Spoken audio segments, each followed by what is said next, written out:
देखिए, पटना में all India Muslim personal law board के नेतृत्व में कई मुस्लिम संगठन वक्फ संशोधन विधेयक के खिलाफ धरना प्रदर्शन कर रहे हैं, जिसमें विपक्ष के भी कई नेता वहां पहुंचे हैं। लालू तेजस्वी पहुंचे हैं।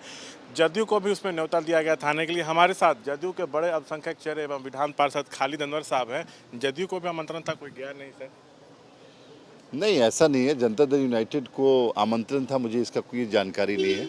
और मुझे ये बताया गया है कि ये दरअसल राष्ट्रीय जनता दल के द्वारा एक प्रायोजित धरना था और राष्ट्रीय जनता दल ने उस धरने को हाईजैक किया। उस राष्ट्रीय जनता दल ने जिसने वक्फ की जायदादों को हमेशा लूटा, वक्फ की संपत्ति को लूटा और मुसलमानों का वोट तो लिया, लेकिन मुसलमानों की तरक्की की बात नहीं की। मुसलमानों का वोट लिया, अपने परिवार को बढ़ाया, कभी मुसलमानों को शेयर नहीं दिया। उस राष्ट्रीय जनता दल ने आज धरने में जा कर के मुसलमानों के आंसू पोंछने की कोशिश की, जो सही नहीं है। सर, ये जो विधेयक है, इस पर विपक्षी दल और जो धार्मिक संगठन से जुड़े लोग हैं कह रहे हैं कि ये काला विधेयक है, मुसलमानों के खिलाफ साजिश है, उनका हक छीना जाएगा। आप मानते हैं ऐसा कि वक्फ संपत्ति को लेकर क्या आपको लगता है कि मुस्लिम समाज में कहीं ना कहीं डर का माहौल है? देखिए, मुसलमानों में वक्फ की जायदादों को लेकर के एक डर पैदा किया गया है और इस बिल से डर है। हमारे नेता नीतीश कुमार जी ने पहले ही कहा था कि जो स्टेक होल्डर्स हैं उनसे बात की जाएगी और उनकी बातों को उसमें एडजस्ट करने की पूरी कोशिश की जाएगी। मैं देश के सभी मुसलमानों को जो इस वक्फ बिल के बारे में तरह तरह की शंकाएं रखते हैं, उनको मैं ये आश्वस्त करना चाहता हूं कि आपकी शंकाओं को दूर किए बगैर ये बिल कानून की शक्ल नहीं लेगा। मतलब जब तक उनकी शंकाएं दूर नहीं होंगी, ये पारित नहीं होगा? बिल्कुल पारित नहीं होगा। हमको जल्दी नहीं है हमारी सरकार को। केंद्र सरकार इसी सत्र में, बजट सत्र में ला सकती है?